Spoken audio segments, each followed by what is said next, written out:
बड़ा सिंपल है ये तो। उसे कहो कि अपनी नब्ज काट ले। उसने ये कहा? कबीर, तुम समझ क्यों नहीं रहे कि तुम और रिया कभी एक नहीं हो सकते? ये नामुमकिन है। सुबह की कसम शाम तक भी ना निभा सकते। सिकंदर, अगर आज खुदा ना खासा तुम्हें कुछ हो जाता है तो उसका जिम्मेदार मैंने रिया को ठहरा। तुम खुल के बात करो, मैं क्या कहना चाहता हूँ। सहने वाले दुआ कर रहे हैं। कहा मुझे अभी लोकेशन सेंड करो, मैं आ रहा हूँ। उसका पीछा छोड़ दो, खुदा के वास्ते उसका पीछा छोड़ दो। रिया भी यही कहती है कि मैं उसका पीछा छोड़ दूँ। शादी इस बात का हल नहीं होता। एक नशे को नशे की आदत शादी के बाद भी रह सकती है। रिया कबीर से मिलने उसके दफ्तर गई, अपने सगे भाई के सर की कसम खाई थी कि तुम ऐसा कुछ नहीं करोगे। शादी कराते उसकी दिल दस्तल। वो ऐसा क्या कह सकती है कि आसमा आपा और सिकंदर भाई उसे खुद घर से निकलने की इजाज़त दें? नाजरीन, ड्रामा सीरियल मन मस्त मलंग की आने वाली एपिसोड बहुत ज़्यादा ज़बरदस्त बनने वाली है।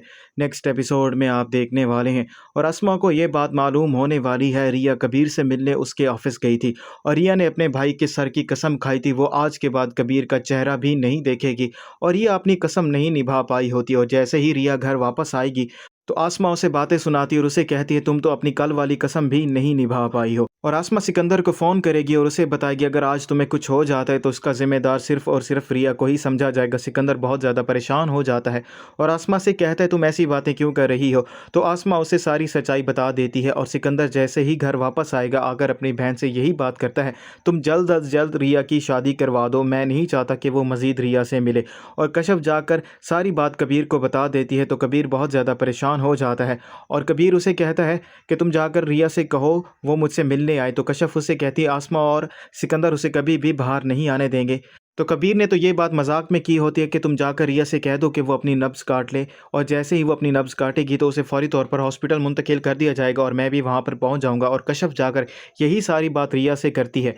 रिया इस बात को हकीकत समझती है और अपनी नब्ज़ काट लेती है और जैसे ही वो अपनी नब्ज़ काटती है सिकंदर भी वहाँ पर पहुँच जाता है और सिकंदर रिया को ऐसी हालत में देखकर परेशान हो जाता है और उसे फौरी तौर पर हॉस्पिटल मुंतकिल कर दिया जाता है। और कशफ ये सारी बात कबीर को बता देती है। कबीर बहुत ज़्यादा परेशान हो जाता है और कशफ से कहता है मुझे फौरी तौर पर लोकेशन भेजो, मैं अभी के अभी वहाँ पर पहुँचता हूँ।